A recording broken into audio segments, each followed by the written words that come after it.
Hello. Howdy, howdy, howdy. The only thing I didn't do before I started was actually make sure the camera was framed correctly, but it's fine. I always try to do that before I go, but I was just like I have a whole little ritual that I do before the lives pretty much every time. Sometimes it goes very smoothly. Sometimes it goes very chaotically. So, today went smoothly except for me not doing the camera. How you doing? How you doing? How you doing? Welcome to another random Tuesday live. I hope that you have the whole week off or just a couple days. Cuz yeah.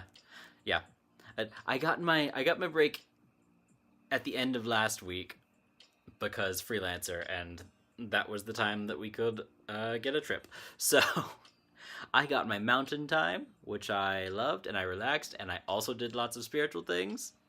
Yeah, but it was break was needed, and now we're back, and now I'm like, it's a regular week except for Thursday. So I thought that I had that set up a little closer, but it's okay. Went Monday in today. Okay. Good. Well, I'm glad you've got a break now. My children, as usual, are taking their moment for focus. Would you like to come up and do your weekly greeting of the people, my young son? He's just my young son, my big lump.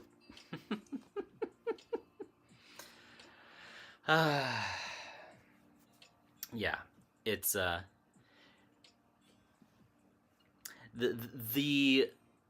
good and the bad about every sort of fall to winter season, right, is that it is that natural slowing down, which means that it feels like everything else should be slowing down, even when work and stuff doesn't slow down that much. But it's a nice moment in the year, which is hilarious to me that Sagittarius is the sign that happens in, is it beginning or end of December? Beginning of December? Middle of whatever. The fact that Sagittarius being the rapid, super fast fire sign horse archer energy in being born in the midst of the dark slow period, hilarious to me. Never ceases to be funny. Excuse me. But yes. What are you gonna do? Ancient astrology, what are you gonna do? Hello, hello, hello. And also, not to get into this whole thing again, but specifically tropical astrology too, because then there's the sidereal astrology, and that's a little different. But Sag season is now. Okay, that's kind of what I thought. I was like, is it? Because my grandmother was a Sagittarius, which honestly, I'm surprised she wasn't an Aries, but that's a whole other story. Oh no, I just started the live. Do I have hiccups now? That's hilarious. Okay, well, we're gonna deal with that as it comes. Oh no. There's nothing I can do about it now but laugh. If they had started before I started talking, I could have just been like, 5 more minutes. That's okay. Sag Moon, nice. Excuse me. Sagittarius is one of those signs that kind of gets like a secondary bad rap. Like Sagittariuses don't get the same kind of bad rap that like Gemini does and Scorpio does. But Sagittarius gets the sort of secondary level of bad rap that Aquarius gets. Aquarius and Capricorn and Sag all kind of get, all for different reasons, but they all kind of get their second tier astrology prejudice, which again I kind of find funny because I'm just like, that's not how it works. But I digress. It's more than your sun sign, folks. But this is not meant to be an astrology time. But yeah, I know. I'm like, can I manifest no more hiccups? Can I just? I do not have hiccups. I feel the feeling of not having hiccups. I have never had hiccups in my life. I do not have them right now. Right now, I am free of hiccups. It hasn't worked yet. It's fine. A part of me is like, I want want to just get into starting the story, but also I'm like, if I stall for a minute, then I won't have hiccups in the middle of all my stories, and that would be preferable. But what are you gonna do? Excuse me. Burp, apparently. Sorry.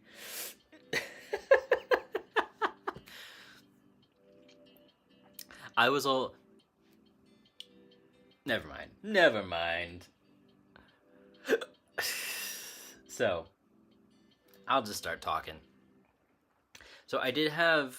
I don't think I've showed you guys this book yet. I originally bought this book to read on my Japan trip. And I got through one chapter, and I liked it, and I was like, oh, this is cool. And then I didn't pick it up again for the rest of the Japan trip. Like, I started reading it on the plane, and I never picked it up again. But being in the mountains is the perfect time for me to actually read books. Because I can justify taking a minute and checking out. Because I am a slow reader, and I've always been a slow reader. So I really have to be like, it's book time to make any meaningful progress. So I did that, and I'm very happy with it. So now I'm essentially done with this book. I've got that much left is mostly index, a little bit of source citing, and technically also the epilogue.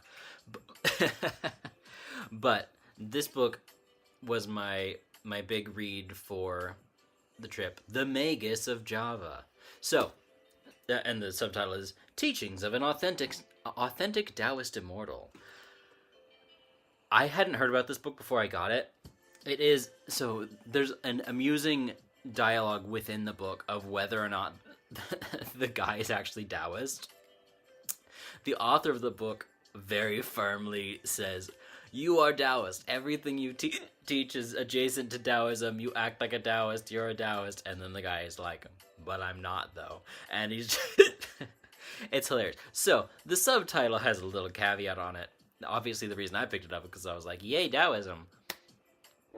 But, so this picture on the front is, the whole idea is this guy is a master of essentially energy work, right? But it's like specifically within this tradition of like Mo Pai Kung Fu, I think was the thing.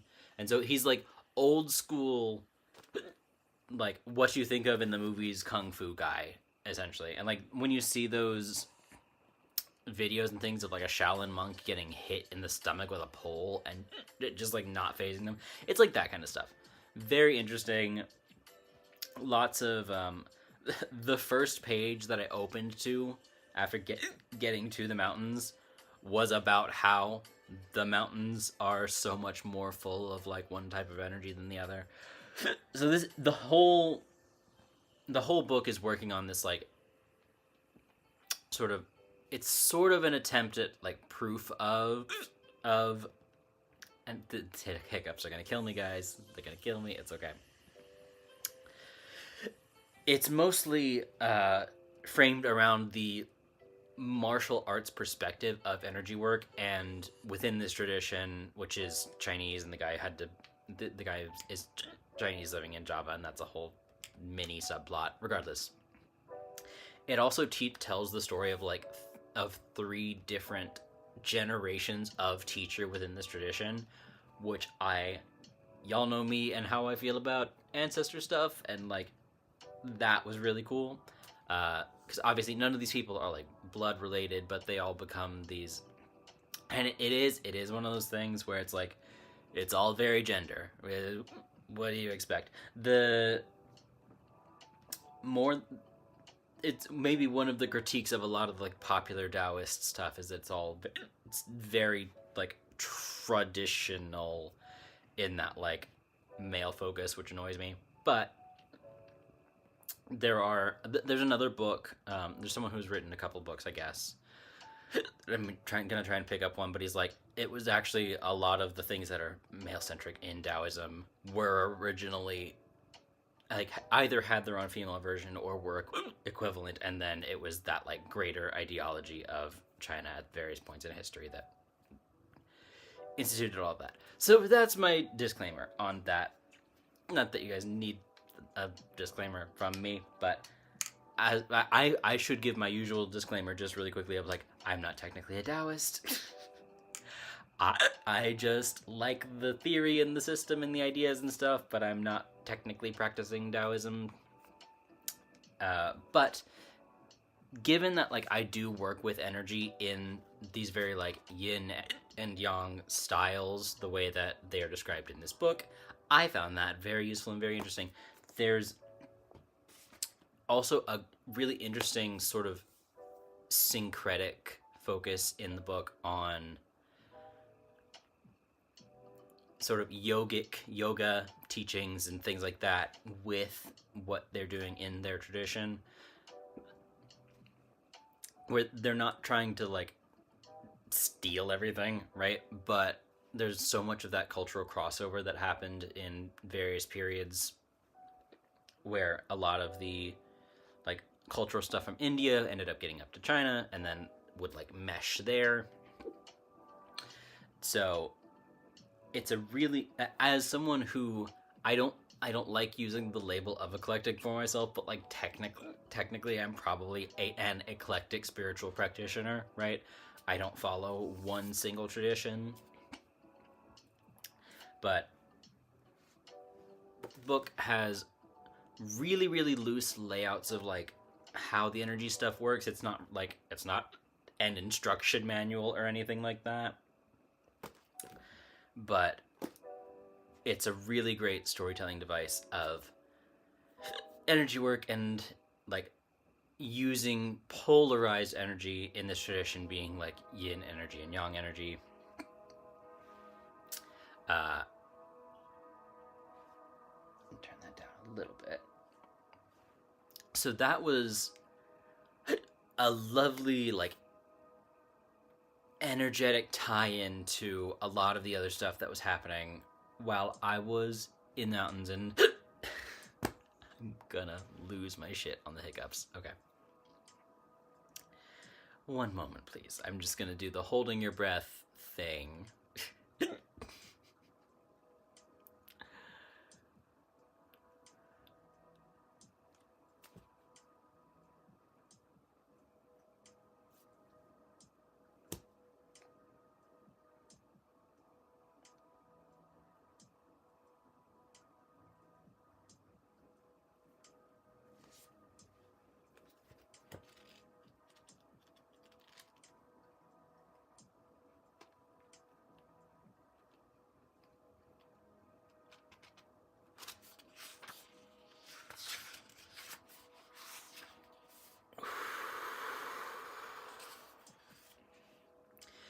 I have no idea how many seconds that was, but it's fine. I was going to see if I could just show you a random diagram from the book for a while, but that's okay. Are we good? We'll find out. Okay. Back on track. So, lots of stuff about like energy work and also including views on spirits and everything in this book. The most interesting thing to me was their sort of synthesis of like, hello, hello, hello. I'm just talking about the book that I was reading while I was on my trip and how it kind of like ties into some of the stuff that was happening that I was doing while I was up there. So this is the book, just so you know. Just so you know. But yeah, so it's lots of heavy energy work, lots of like yin and yang energy, which is the kind of thing that I've been trying to focus on a little bit more, because there's old school, there's like Western esoteric tradition stuff on like polarity of energy there, which is probably taken from from this kind of system regardless. So in their view, like the earth itself is a yin thing, right? Where like, I don't know if I need to like explain yin and yang. If you guys get confused, ask me. That's okay. but like they're like the earth itself is yin, right? But everything on it is yang. That's part of the balance, right? And it's like I'm big on balance all the time. And so that was just, and they're talking about there's more like yang energy up the higher up in the mountains you go, and so a lot of these people will always have. Yeah, I know. This is I've been I was reading a fantasy book before this, and then I was finally getting back to this one after ages. But just having the book talking about like how energy changes and is different on Earth in the mountains while I was in the mountains was really fun. Their view of or explanation of spirits is that most spirits, especially like good spirits, like spirits that have like so this is where they're integrating karma into stuff. Spirits that have generally positive karma become like specifically yin heavy spirits, like not heavy but yin energy, and the way that you become an immortal, or like, which is what the claim is, right, of like the guy on the thing is like of a Taoist immortal, quote unquote, is like through meditation and maintaining these certain levels of the two different types of energies. It was just a fascinating thing of like the spirits that just happen versus the spirits that are there on purpose.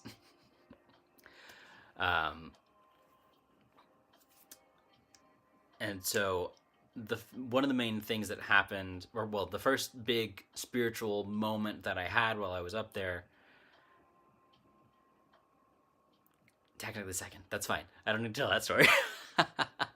The first big thing that happened while I was up there, I just went for a hike in the mountains, and there was, I could tell that there were spirits around, right? Like I'm always checking in with all of the nature spirits. I'm always kind of like, there weren't any like big guardians trying to keep anybody away or anything like that, but I was just like checking in as I'm walking around, like I'm in the woods, is there anybody here that I need to talk to? There are fae this way and things that way and blah blah blah blah blah. I ended up about halfway through stopping and sitting down and just being like, I'm just going to meditate. I'm reading this book. They're talking about the energy in the mountains and the blah, blah, blah. I'm going to attempt to experience the energy in the mountains. And then I do the little sort of trick to see what, like, I'm always scanning more in that, like, fae spirit guide level of, like, frequency stuff, right? And this is why I don't focus on ghosts, because to see ghosts, you have to look in a slightly different direction. Like, yes, it's a different frequency, but the way that it works inside my brain and my body is I literally have to like look in a different direction. I have to like look down to see ghosts, which I don't do very often. But I was just like, I feel like I should just look. There's a guy like way on the other side of this mountain, and he's in this sort of probably like traditional haunting level of like sentience and consciousness and existence, where he's really freaked out the whole time, fairly so. Presumably he died there. I did try to briefly look it up to see if I could validate this story of like anything happening to a hiker on this mountain, but I was like, he looked like roughly a hiker, like not like a backpacker, but just like a normal person on a hike. Also seemed like he had some kind of stomach issue that might have caused everything. But so he was in this just the total state of fear of just being out in the woods alone. And this was a little bit fascinating to me after I just, whatever that was, a week or two ago, telling the story of the first and realistically only ghost I've ever passed on being the little Spanish girl from St. Augustine and that whole story. And I really just haven't had to pass any spirits on since then. It just is not part of what I'm doing, right, most of the time. Or any ghosts, specifically. I've helped other spirits, but I don't have to, like, pass ghosts on. Well, this time I did. And I specifically was like, I was meditating, I saw the guy, and I was like, that's a real bummer. That's probably, that's none of my business. And one of my guides pops in and they're like, actually, yes, it is. And I go, okay. So I had to go over there, and this is one of those things. I don't know where. I know, Christina, you've done stuff like this. I'm pretty sure. I don't know where everybody else is at, but you don't, especially in a situation like that with a ghost or something, you don't always have to give them an offering. You just have to give them a little bit of energy in the way that, yeah, I love it when they make things your business. You have to give them a little bit of energy in like a way that they will accept kind of naturally. So I ended up doing, basically, actually, TBH, I took a little bit of inspiration. I made him some energetic fried chicken. It wasn't on purpose, but that's what I did. And so, again, in the book here, I don't know if I'd even gotten to this part yet, to be honest, but they're talking about all of these spirits that are in this transitional period where they're still on, like, on Earth, more or less. They're in that in between where they haven't, like, fully moved on to, like, reincarnate or whatever they're doing and whatever's going on. I view it as reincarnating, right? But in that period where they haven't fully moved on, they do have things like they can have food and they can have alcohol and they can have whatever.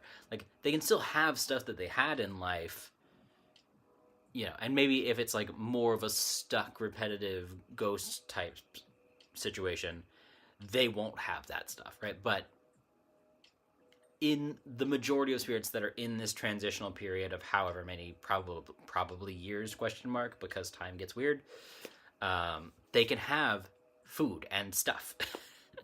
But it's energetic food and stuff. It's not real. And so in the book, the teacher is talking about going into that transitional spirit realm where all of those spirits are, and seeing them like enjoying and taking part in these things, and even offering their like extra energy and extra like food and stuff to him. But he can see that it's an illusion, but it doesn't make any difference to them, right? They're still consuming it. They're having a great, grand old time. So, you know, that in mind, you don't have to literally always give a physical offering to an entity, right? Or if you do, it's probably fine if you eat it also afterwards. Like, because as, you know, the essence gets taken out of it or whatever like that. Or you can just give them the essence. So that's what I did with this hiker. Literally, basically what happened. I'll talk more about what my guide... There was a lot going on with my guides on this whole trip, too, but I'll come back to that. So I make this guy some energy fried chicken, and I give it to him, and now he's like, you know, he's cold, he's everything's messed up, and he's just repeating how like what's wrong and like what are you doing, blah, blah, blah, stuff like that. So I'm just like trying to calmly just be like, what do you need?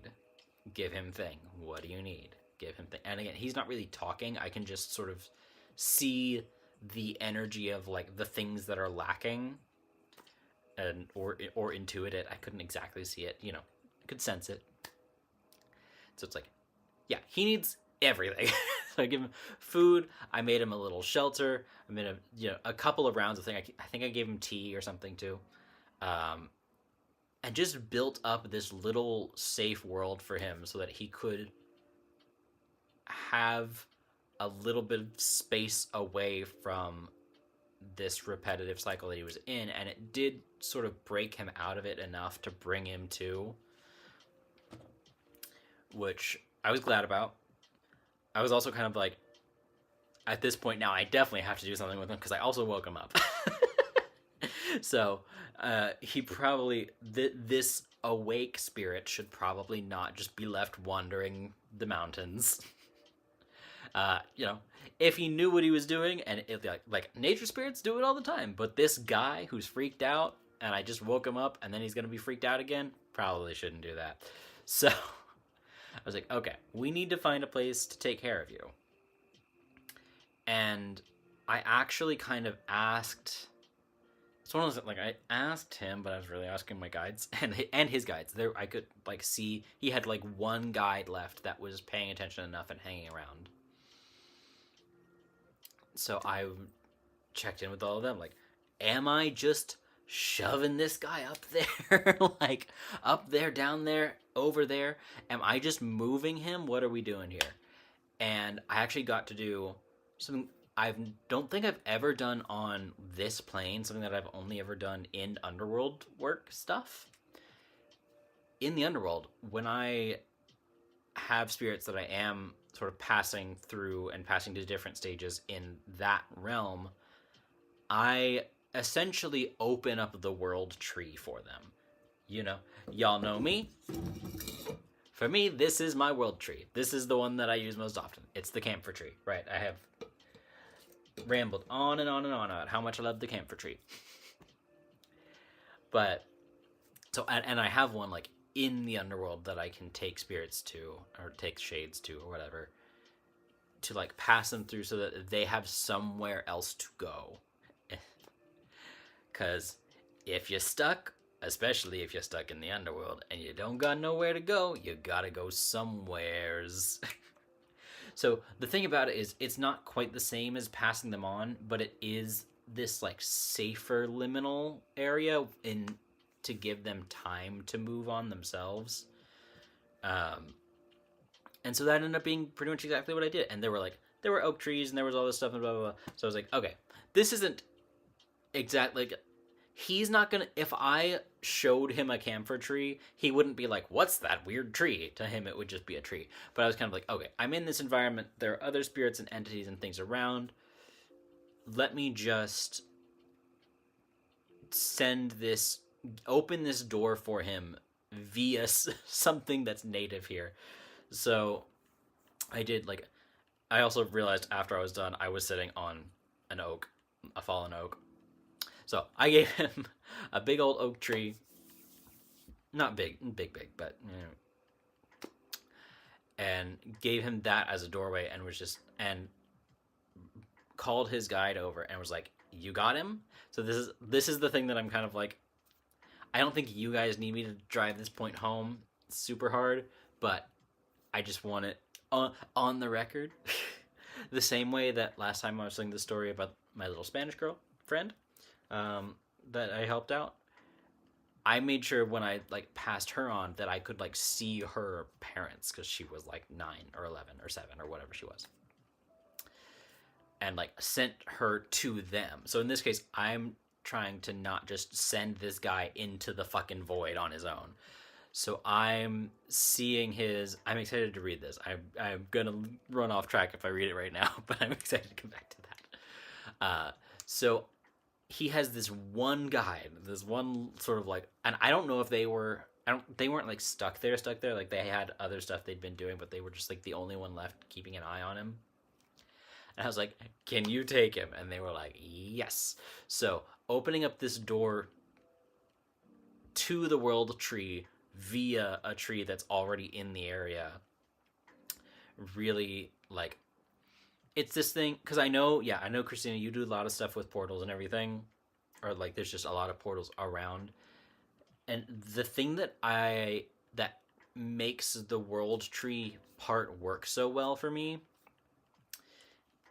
is that I don't have to open a portal exactly, because the trees are all already there and already part of it, and they are all connected, like the same way that the trees are, and like the forest networks that happen underground with the roots and transferring nutrients and the fungal network and the way all that stuff is, like every tree is part of the world tree, that kind of logic of things. So I don't have to like open a portal. I basically just have to wake up the tree in the same kind of way that I woke up the guy. And like the tree is not asleep in the same way that like a ghost is repetitive and stuck, but I just need to like make sure the door is there via tree. And they can go up, they can go down, they can go wherever they need to go.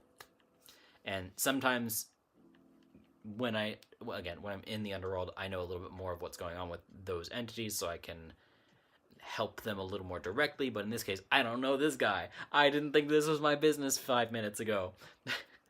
Until I started giving him chicken and making him a little shelter. So, yeah, it was just a really nice, like, you know, end of story. He and his guide go into the tree together and takes him off. And so, like, he essentially was, like, passed on, but I didn't have to, like, open the pearly gates of heaven and send him. Yeah, like, I was just like, okay, you're done here. So glad you're feeling a little better. Please step into the next waiting room. a little bit of that. But yeah, it was just, it was a nice experience that I was not expecting to have to do work like that on this walk. More things happened on this walk. A couple things, small things happened before that, and a big thing happened after that. But I will read through the chat and catch up a little bit more first. Okay, first time I heard it, told the guy he wanted to go. Yes, I love that. I loved No Place Like Home. That's solid. I mean, honestly, whatever works, especially if they know the Wizard of Oz. Even if they don't know the Wizard of Oz, that would still work. Because, like, it's just a magical thing and a magical feeling, right? But I love that. Yeah. Last minute to open a portal. Yeah, think of it. Yeah, exactly. Like, if they're awake enough to have that sort of agency to it, where you can just tell them, like, where do you want to go? Show me where you want to go. Oh, think of where you want to go, and you can do that. That's great. This guy was just so confused. He didn't have a clue where he wanted. He was feeling better after giving him those little, like, energetic boosts, but he still didn't, like, remember stuff. So he didn't know where he wanted to go. So that's why, like, he needed, like, his guide to go with him. So I was just like, that was the way that it needed to be handled there. But it's a lot. It's easier, but it's also frankly better if you can do it where they're like, where do you want to go? Absolutely. Swamp Guy from Avatar. Yeah, pretty much. I mean, I would be lying if I said Avatar The Last Airbender didn't have probably a pretty heavy fundamental impact on my spiritual development as a young person. It's yeah, love that show to bits for all the reasons, but yeah, it truly did have a, but maybe I should probably do another, like, magic and media type thing. I haven't done that in a long time. I don't even remember the last time I did that. Maybe I didn't do it. Maybe I thought I was gonna do it and I didn't make the video. It's like, but yeah, literally though, yeah, like, all the trees are connected. All the, like every tree is a part of the world tree. My tree is the one that I connect the most directly with, but you can go up and down and all around just by going in, right? So that's one of the ways that I will travel sort of horizontally a lot, because it doesn't matter. I digress. But yeah, that's right. K-pop Demon Hunters. That's the last one that I did.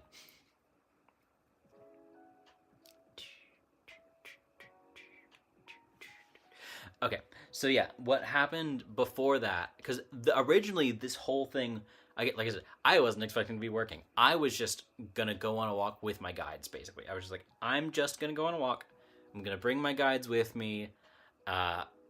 We're gonna chat for a while, because frankly, I've not been the best at talking to my guides lately. I did a reading with with my main guide, like a tarot reading spread thing with my main guide, a couple of weeks ago, 2-3 weeks ago. And, like, it went well, but it was one of those, like, she didn't say, you're not checking in enough, but I was like, yeah. And she was like, yeah. I was like, okay, fair. So I had originally called her to see if she wanted to come along on this walk with me, but she was busy. And I have my sort of protector entity who he's over there. My like animal protector, not my like main protector guide, but my animal protector. Because my main protector guide would have scared all the Fae shitless. Like not, I being a little dramatic, but like some of y'all have felt his energy. It's intense, not calm forest vibes. So I had my animal guide come with me because also, so this is where he's the one. I say guide. He's really protector. He also wasn't assigned to me. Like I went and found him, and then we like made that connection. So I'm kind of like, he's kind of a guide now, but really he's a protector, and it's through this whole thing. Blah blah blah blah. So Jaguar, regardless. So, but he's one of those entities that helps me realize the energy that's waste to us can still be used by other beings. Because I knew that it could be used like just by the world, and that like whenever I bring in fresh energy in like a grounding meditation or whatever, and then I expel the sort of like waste energy, I knew that like that could get used by a tree in the same way that carbon dioxide does, right? Or it could like kind of go into a stone and be filtered through a stone, right? It's just all these weird ways that like energy dynamics work in the natural world. Weird shit, but cool. So I knew all that stuff, but it never really occurred to me that I could like give my waste energy to an entity as an offering. The kinds of entities that tend to like that being underworld entities. And my Jaguar specifically, and it's like specifically Black Jaguar, it's a whole thing, is not exactly an underworld entity, except for the way that he, you know, like the sort of mythic role of the Jaguar in various cultures and whatever, right? It's South American stuff. So there's some of that to it, but he's not an underworld being directly, but he does like and accept as an offering some of that energy that like I hold on to, and that is like stressful and draining to me. He takes as like, this is delicious food. And like this is part of our sort of symbiotic relationship that's going on. Yeah.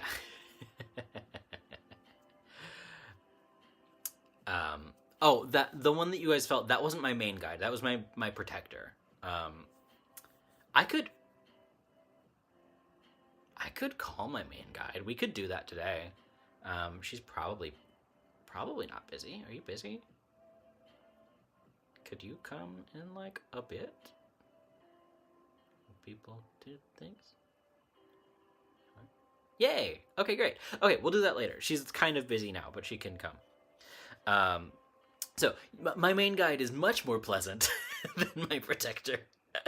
So you guys can tune into her in a little bit, and we'll see that just for contrast and for fun. But so regardless, on my walk she was busy.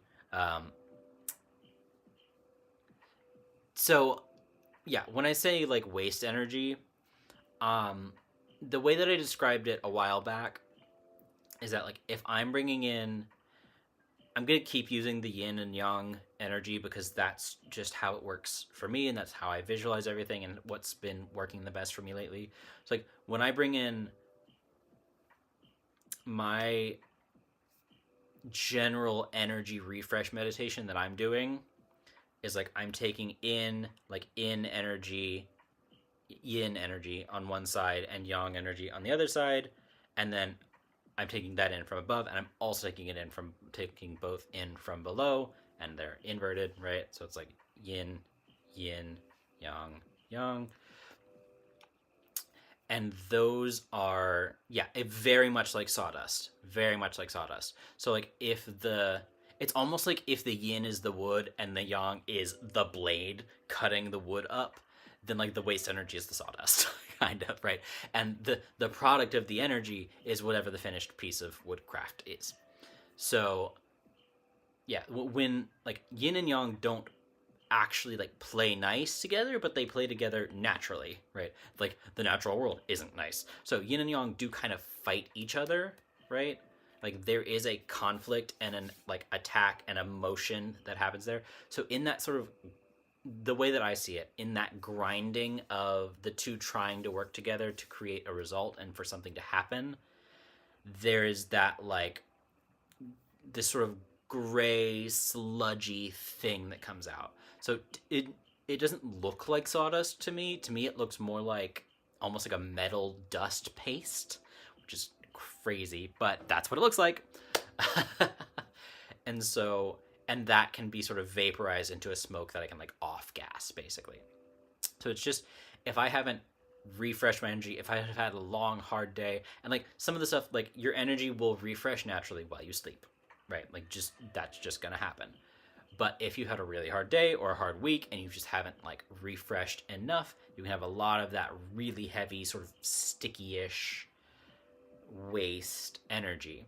So this like thing of either underworld entities or other entities that are sort of semi-adjacent, like my Jaguar, can take that and essentially, in their process of consuming and digesting it, they are re-separating out the two things.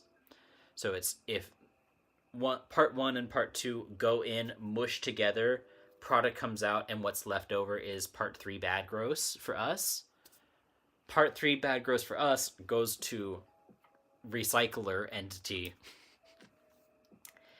And it's like, okay, I don't have the qualifications to say it's like this, but I'm gonna say it. Take the metaphor, please. It's like nuclear fission versus nuclear fusion, how like both, there's this like process of energy transfer and like energy creation, kind of like there's, in both the fusing and the splitting, they're two different processes that have a weird energy transition between them.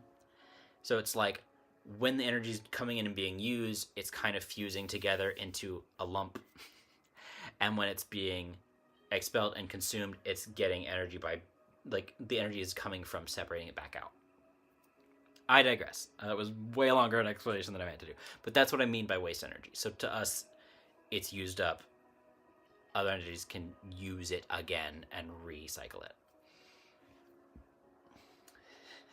Yeah, no, exactly. Yeah, it is very much Newton's law. Have I never talked about this? I have a whole thing about like Newton's laws and like the various laws of physics and things and how those apply to energy work.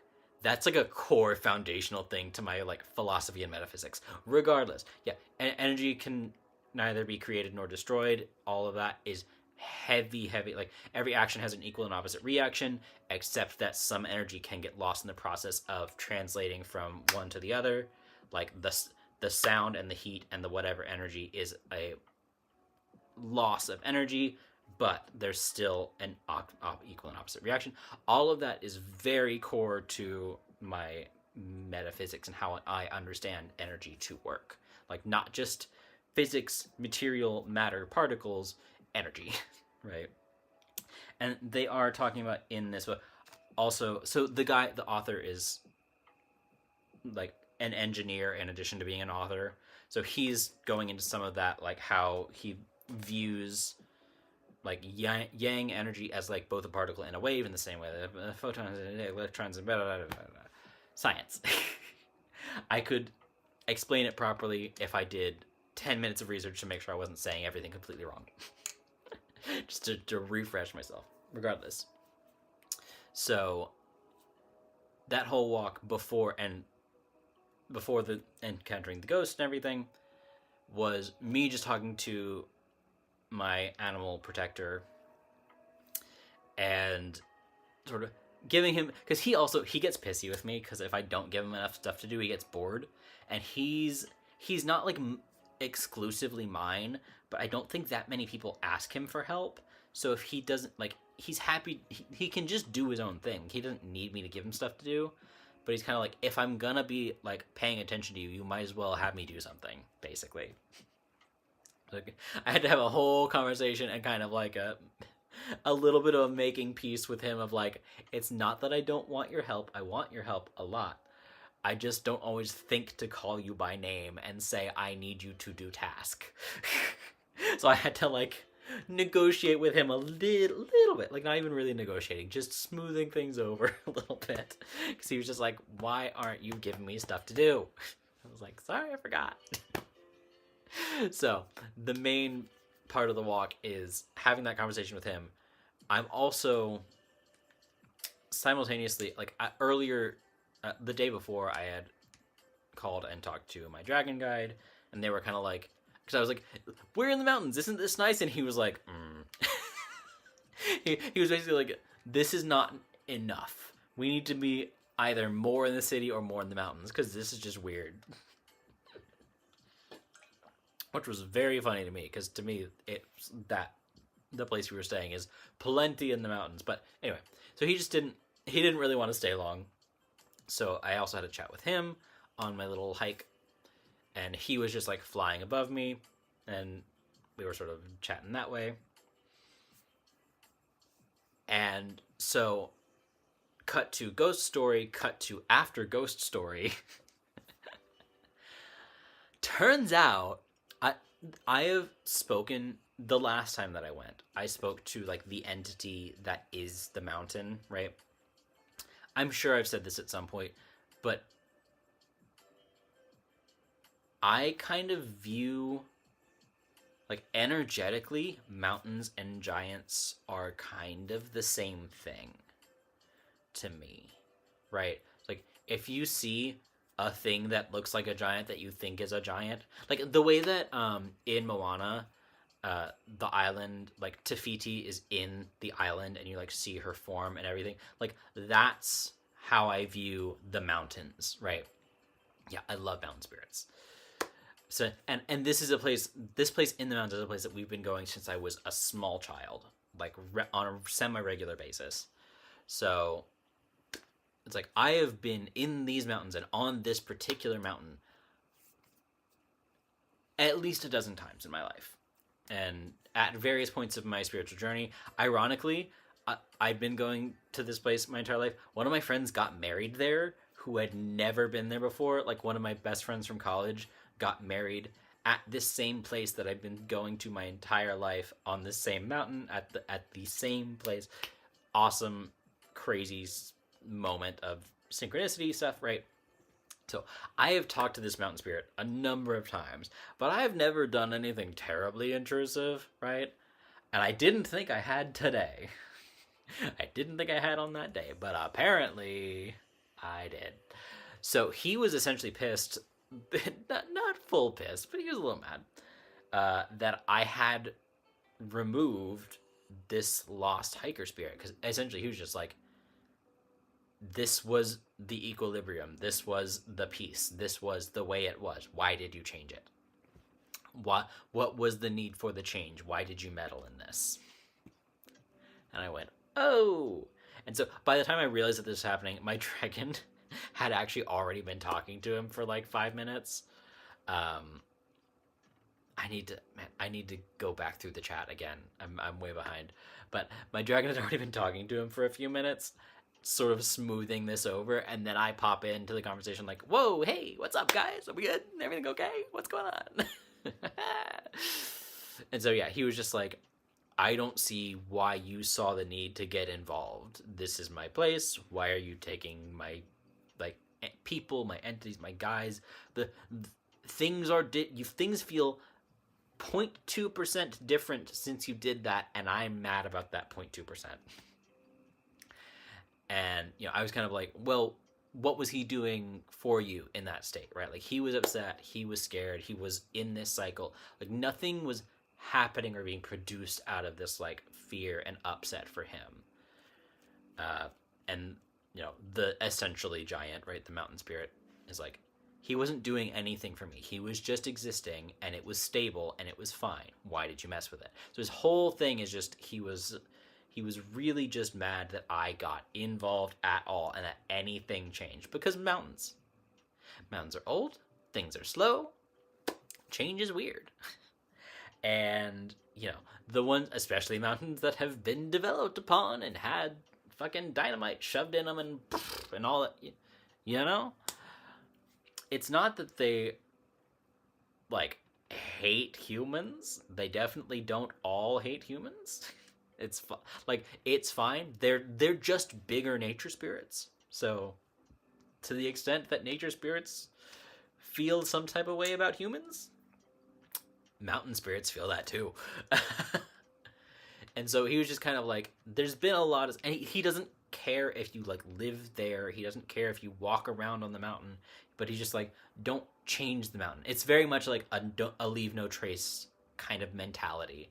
I'm just like, I shouldn't be able to tell that you were here aside from like just like you're allowed to be here, but don't fuck with anything. And so I had to kind of like have that conversation with him of like, I wasn't trying to mess with anything. This is the thing, he wasn't mad, he was just annoyed. And I had a dragon helping me, so it was fine.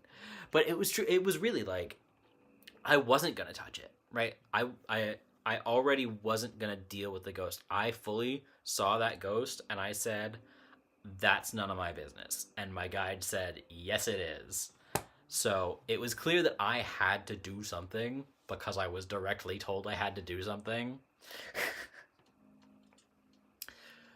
But yeah, I wasn't going to, and then I was told to, and so I had to. So I did.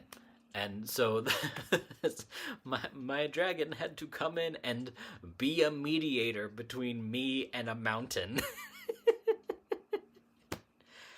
And I did. I sort of submitted my case, and then Dragon was like, you are no longer helping. And I said, I'm no longer helping. Hi, Vesta. How you doing? Yeah. So, yeah, long story short, there was a mountain spirit. He was annoyed that I helped a ghost. It's a whole thing. Okay, so by the time I finished my hike, the mountain spirit was fine with it. I had said my piece, my dragon had done the translating and the mediating, and everything was fine.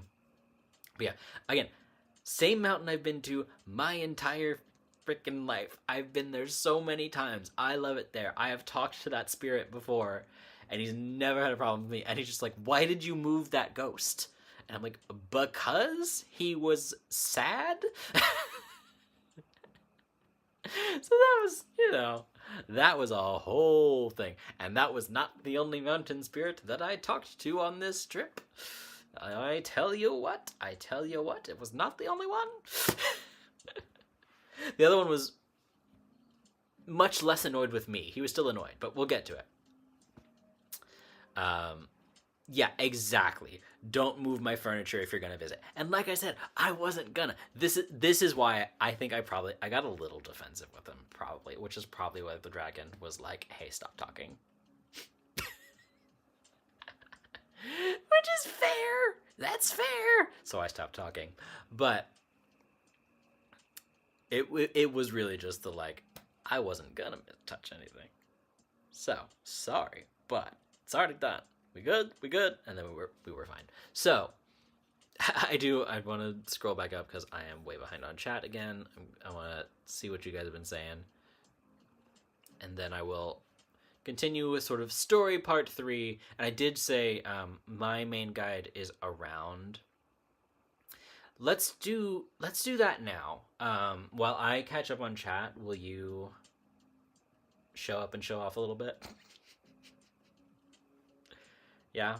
Okay. Okay, so she's around.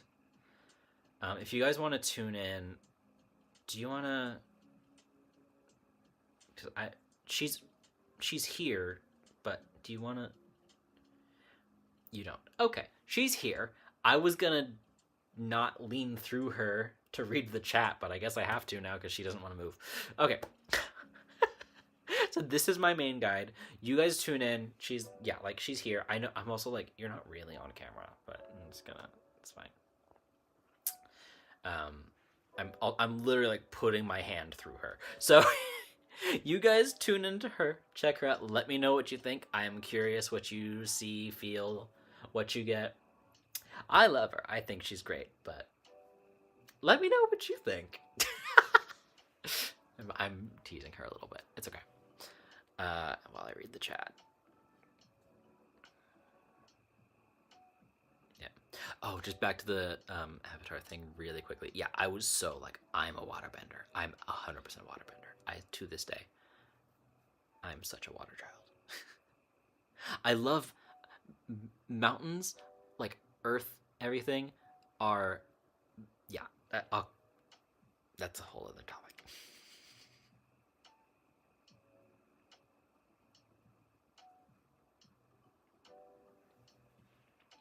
Yeah, I don't think the guide sticking around for the ghost is like a normal thing. I think he was just paying enough attention that I was able to be like, "Hey, anybody there?" And he was there. Like it was just, yeah, it was a weird case. That wasn't exactly normal.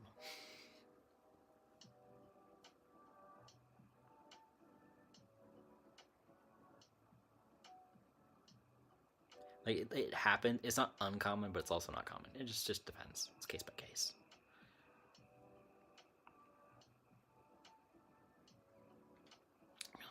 Turning sweeping to the floor.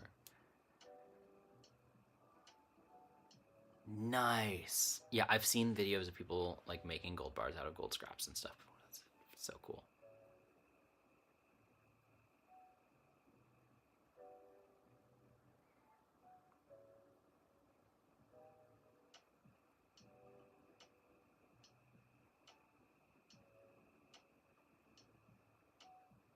Ooh, the mountains of raised. That's cool, Christina. Love that. Mountains raised you on your trip to Vermont.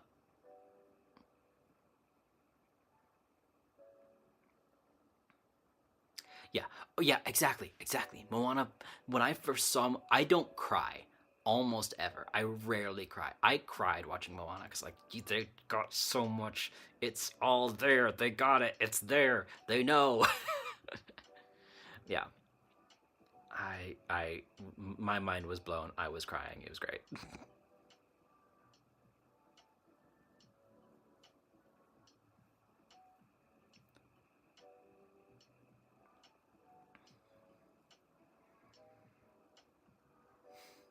Oh, we all get it. We all step in the shit sometimes, and our guides just have to translate. It's fine because we're also not always paying enough attention to know we've stepped in the shit. It's fine. We're alive. We do stupid stuff sometimes. Did she? Did she pat me on the head? She has been known to do similar things. I don't necessarily notice it all the time because I wasn't focused on what she was doing just now, but that was so funny. It tracks. Yeah, now she is.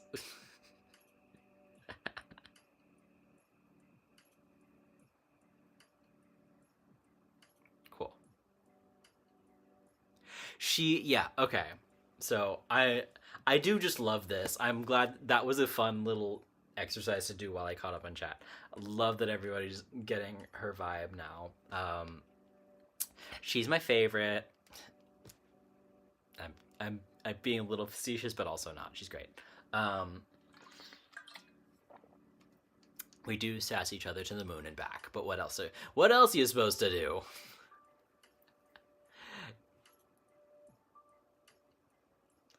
I'm not little. We're the same height.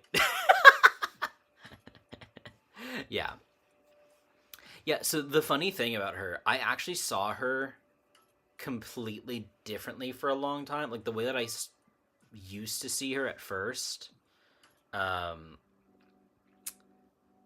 was like she was a color. Like she wasn't like she didn't look humanoid. Like she looked humanoid, but she very clearly wasn't a human. And then at some point there was a whole thing, and then I saw like what her human adjacent form looks like. So yeah, like in her human form, she does have blonde hair. Are you? What even? I'm like I wasn't even paying attention. Like what form are you even in? You are kind of. Yeah. Okay. Cool. You're projecting a little bit. I guess. Do you not want to show them like full normal? Or I guess it's normal to me. You show them whatever you want. I'll shut my mouth.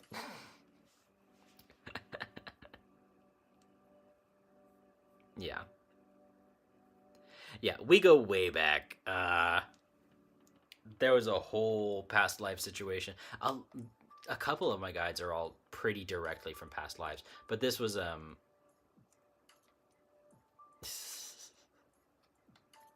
Yeah. Well, that's also when I was asking like once she got here, I kind of knew she was there, but I was just double checking. So that probably was laughing, and yeah. She does laugh a lot because again we like laugh at each other a lot and we like sass each other.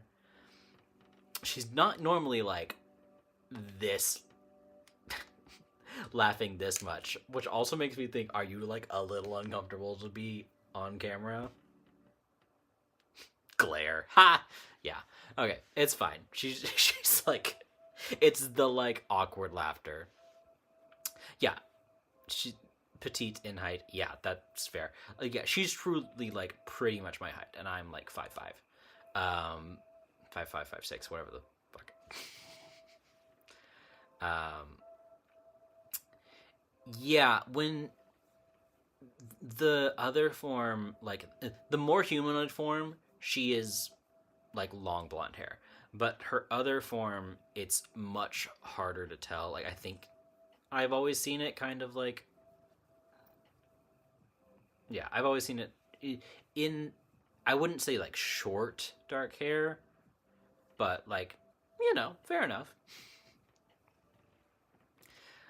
But yeah, so can I tell them a little bit more about she? Okay, yeah, basics. So she is a nymph. She's a type of nymph. Um, well, not river nymph, but water nymph by a creek that I like played a game with too on a different day. That was fun.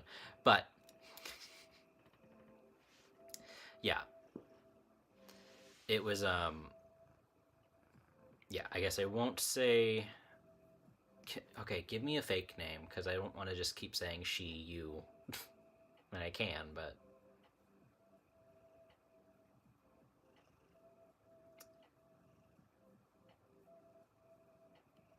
okay, we'll do. Yeah, sure.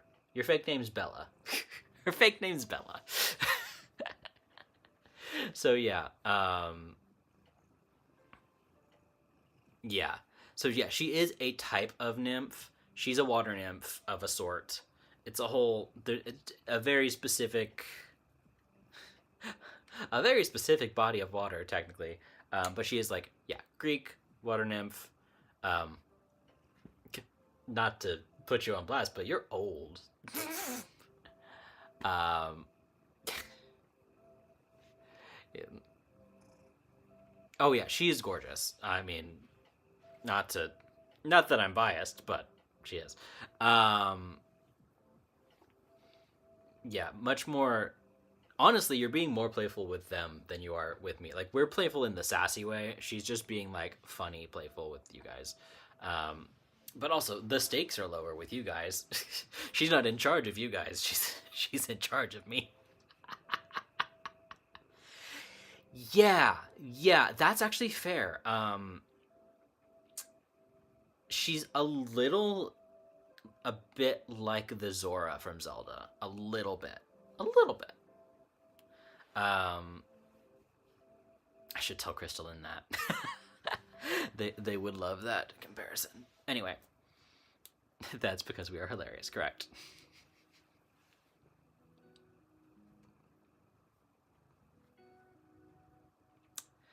Ooh, wonder why I got rock then super solid. That is interesting. There's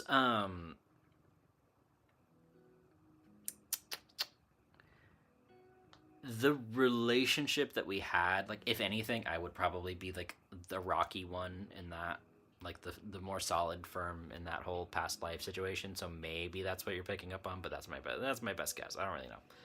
I mean, she as an entity is not like fluid, watery, right? Like, but she's a water nymph. She's a nymph. She just feels like a nymph. Excuse me. Yeah, what is age when you're not human? Exactly.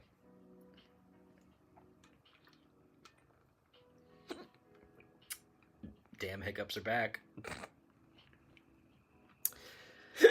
Okay, you don't have to stay if you want to go now. Although, if you could take the hiccups with you, that'd be great. There's a kitten, of course. One sec. Yeah, I'm also not saying you have to leave. She is having a good time.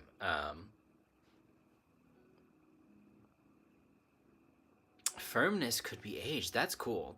That's a cool way to perceive it. I like that. Sorry, let me do the breath holding thing again. Because that seemed to work for a while last time. So. You all carry on amongst yourselves, chat and Bella and everybody.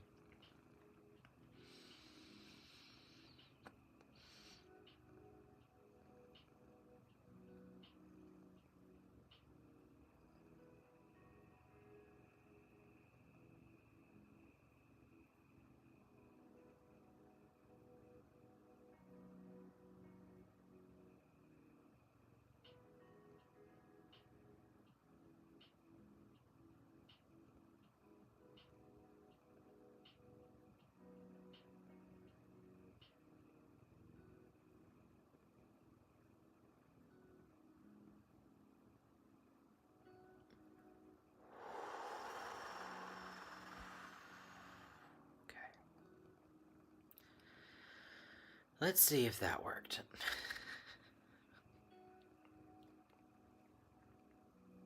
Ha! Ha! Sorry.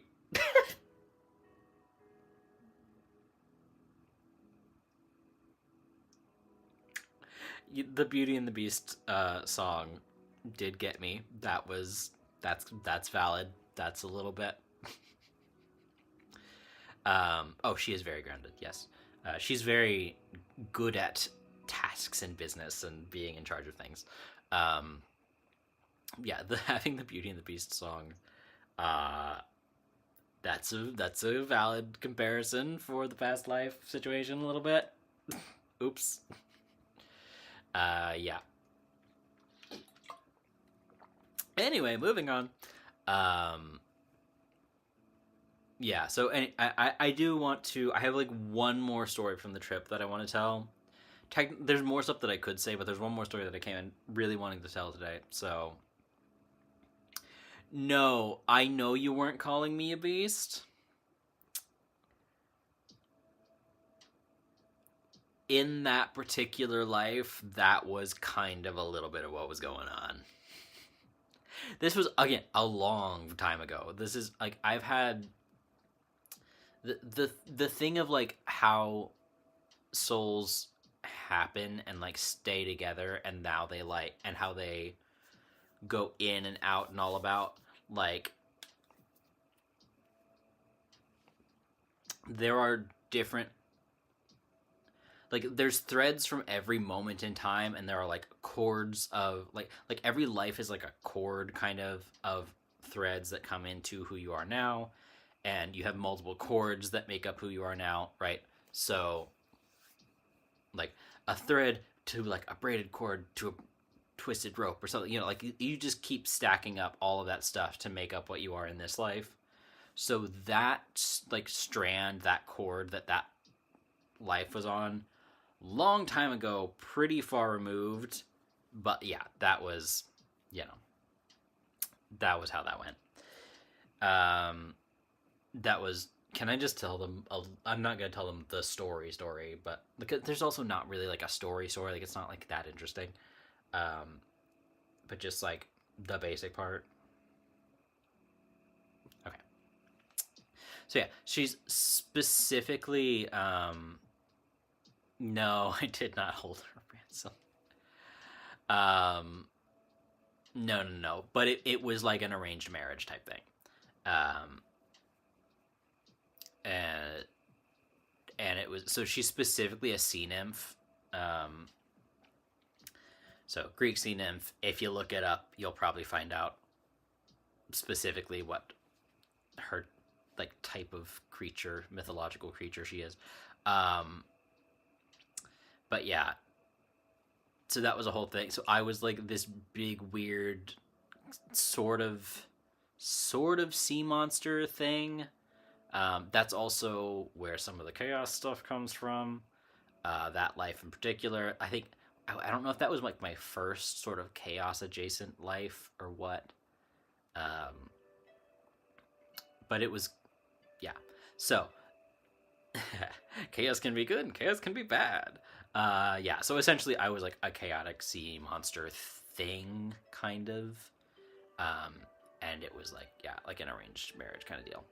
So, very interesting, but yeah, the story itself doesn't get much more interesting than just like the basic premise there. But we have a better relationship in this life than we had in that one. It happens sometimes. um, yeah. Yeah, past lives are all weird. I have the ones that I know about are all over the map. Like it's just weird. Wibbly wobbly, timey wimey, indeed. Okay, I'm gonna try to do a fast version of the story again. You can just keep hanging out if you want. You guys can just talk to her if you want to. You can ignore me, but I'm gonna try and get through this story really quickly. So, one of the bigger sort of attractions in the North Georgia mountains that was like within a reasonable distance drive of where we were staying is Brasstown Bald. It's the tallest mountain in Georgia, and I think they said it's the tallest in like 7 adjacent states or something like that, like 7 states in the southeast, something like that. Big mountain, very tall. Also like pretty touristy, right? They've put in a whole like you drive up to a parking lot and then you stop at the parking lot for like a park entry fee, and then they take you in a shuttle up to the very top where there's a museum and there's a little place where they play a movie, and there's an actual like proper like viewing platform where you can get like 360 degrees, so you're on top of this viewing platform on top of the tallest mountain in the state, and you can see you can see Tennessee and you can see North Carolina or South Carolina, and you can see everything, right? So it was very nice. It was also one of those things where I was like, I kind of wanted to go to more of like a hiking thing, but that was not going to work for everybody else. So I was just sort of like, it'll be fun. It'll be fine. We'll go. So we did. And I was having a great time just kind of looking around, but I was also like, hey, what's going on? And there were like, obviously there are some native spirits around, and it's Appalachia. There's all kinds of shit. And so I actually tried to Brasstown Bald is what it's called. And I was sort of like, I feel like I need to talk to. This was like a day or two after that previous one. I guess it was the next day. I was like, I feel like I need to talk to this mountain spirit because there's something going on here that needs to be discussed. There's something. I could feel like the rumbling kind of, which was, again, it was not like anger, but it was like, especially at the point that I sort of like made it known that I was able to communicate and do stuff. It was kind of like, I don't know if just no one has ever acknowledged this mountain spirit since the natives got kicked out of the region, but yeah, it was. I digress. So he was kind of like, and I'm almost making it funny, but I'm also not. This is the energy that it gave me was like, why do I have this weird hat? Talking about like the museum and observation platform, it was like, what is this weird round thing on top of me? Why is this here? So I made friends with the mountain. And I was sort of like trying to explain, like, I'm sure nobody asked you if you wanted this, but this is what this is now. There's a museum here. There's a observation. It's like basically like hyping him up, like, you're a big deal. I'm sorry that you did not get any say in what happened to you, but this is what this is. And so I actually got to do a really cool. I have, again, talked to mountain spirits before, but I have never channeled in a mountain spirit before, like, and given them a moment to like take place and take some space with me. And I was kind of like, I know that you're not, and like again, he wasn't mad, but he was like, what the fuck? So I was like, okay, let me show you. And so I sort of like invited him to come and share some space with me. Because again, he's a mountain. He can sense things. He knows there's people on top, and he knows there's this weird thing, but he can't like read the sign that says "Welcome to Brasstown Bald. Here's the history," right? And he lived the history. He was there for it, but it was just sort of like, it was this really interesting, like slightly melancholic, but also pretty nice experience, because I was able to kind of show the mountain through my eyes what the value of like this place being here was, which was really interesting. Like, I was still, obviously kind of like, exactly, to like make him aware of how important he was. And like, the mountain spirits can talk to the other mountain spirits, they can talk to the nature spirits, they can do whatever they want besides move much. But they don't like see the view. They sense what's around and what's going on, but they don't like see it the way that we see stuff. If they see anything, they see it in that like spirit plane, right? They don't see the physical plane. So I was able to kind of like, show him how pretty it was all around, which like he wasn't exactly, again, like he wasn't impressed by the view because he's the mountain, like he knows all this stuff is here. But I was able to just be like, this is what we see, and to us this is amazing and like beautiful. So that was kind of like interesting and cool to be able to like share that with him and communicate that. And also I literally was just like, took him around the museum, and I was kind of like, it's a little cheesy.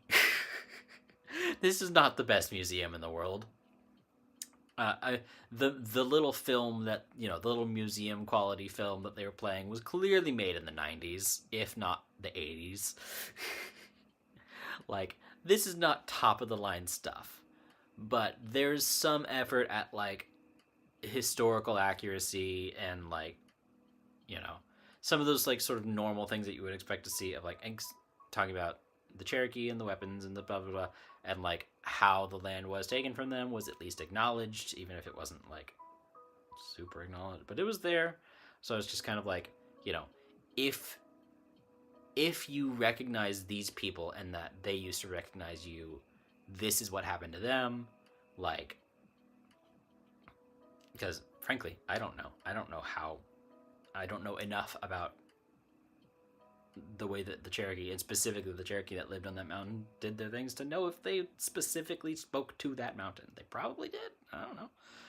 But I was like, if you recognize them and you're wondering why they stopped talking to you, it's because they got driven out, basically. Like, and if you're wondering why this place is here, it's to teach people, A, about that, B, about you, like, C, just like to appreciate everything else. Like you are amazing in your own right, but you also give all of us the ability to appreciate everything else around you. And he was never, it was never like, oh, that's so sweet. It was always kind of like, oh, okay, sure. Like, this is a mountain. He's not like, that's awesome. And he's like, all right. But it was just this weird feeling of helping like being an assistant to a giant, impressive spiritual entity to just understand everything that's been going on around them and why there's so many people on this mountain as opposed to that mountain, and why they have the weird little hat of the museum and the viewing platform and everything. Like, you know, I know you don't love it, and I know you've been confused, but this is why it's here. And like, that was just a really, it's an experience that I was grateful to have and be a part of, because I was like, I can't imagine nobody has ever tried to talk to this mountain spirit. But if they haven't, or maybe if they haven't like communicated that specific message of like the value there. But it was just like, yeah, I hate that you just got a hat put on you and you didn't know why, and that it made you a little uncomfortable. But like, this is really something special for all of us. So like, thanks for putting up with it, basically. And that was just really cool. That was probably the coolest thing. That was probably the coolest spiritual thing I've done this year, to channel in a mountain and show the mountain why it was important. Crazy awesome experience. So that's my last story for the night. But I had a great time. I had a great little break in the mountains. I was happy to read my book. I would love to talk a little bit more about the stuff in that book, but I feel like it's certainly not going to happen tonight. We'll see if I get to it another day. But yeah, it was just a lovely experience all around. So, patting me on the head again. Okay. We'll talk about that later. Anyway. Thanks for hanging out, guys. I will do the bibliomancy here in a second. I'll go ahead and grab the book. But yeah, it was just a cool trip with a lot of cool stuff, and I was, yeah, just feeling grateful. And no, that wasn't a cheesy segue to go into Happy Thanksgiving, everybody. But Happy Thanksgiving, everybody. Regardless of the give thanksing of it all and the history of the holiday and everything else, I am feeling quite grateful at this time of year. So, and at this, like, at that experience and this, and so thank you guys for hanging out with me, chilling with me, chatting with me. Thank you, Bella. I'm gonna say the wrong name at some point. I'm gonna say your actual name at some point, and you're just gonna be mad at me, and it'll be okay. Anyway, yeah, just lots of gratitude. So, gratitude expressed. This is the weirdest laugh I've ever done. Okay, we're gonna do our bibliomancy, and then we'll call it a night. You guys know the drill. Give your energetic affirmation that you want to be included in this. We'll just do, I always change it on whether it's going to be like for the next week or the next few days. Let's just do the next few days, through and a little bit after Thanksgiving.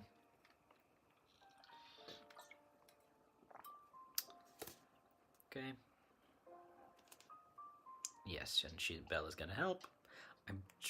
I almost say your actual name every time, but it's okay. I mean, I'm doing my best.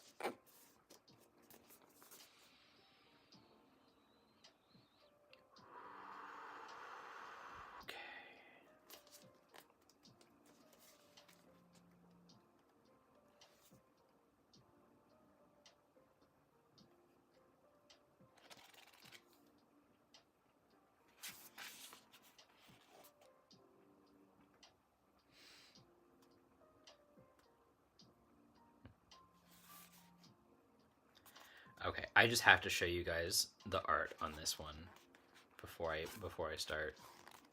Look at that. Look at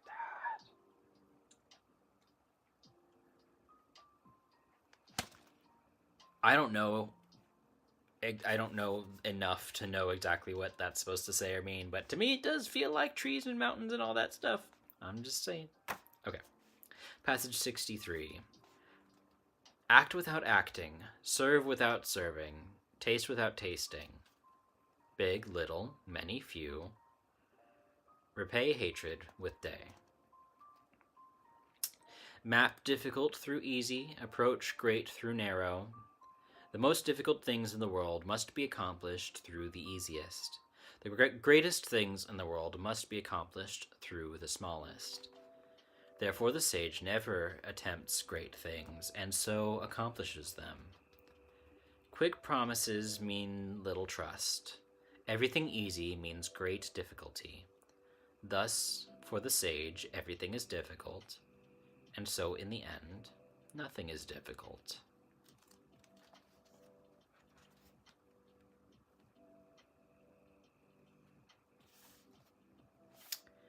Hot dog.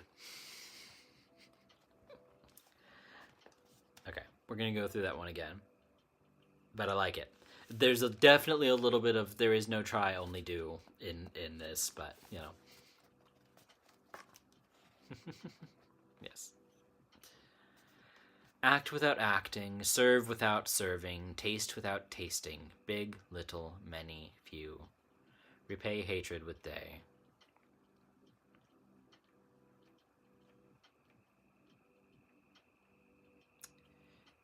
Oh.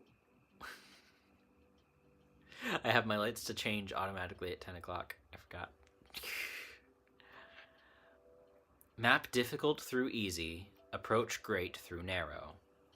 The most difficult things in the world must be accomplished through the easiest. The greatest things in the world must be accomplished through the smallest. Therefore, the sage never attempts great things and so accomplishes them. Quick promises mean little trust. Everything easy means great difficulty. Thus, for the sage, everything is difficult, and so, in the end, nothing is difficult. Yeah.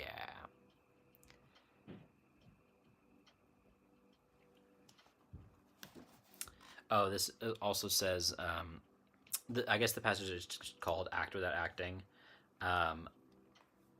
but the sort of subtitle there is Wei Wu Wei. So if you've ever heard people talk about Wu Wei as a concept, that stems from Taoism, and that sort of like accepting like the perfection and imperfections and all that stuff, and that like, yeah, it's just, this is a heavy, like a dense one, but I really like it. So yeah, I'll just let you guys sit with that.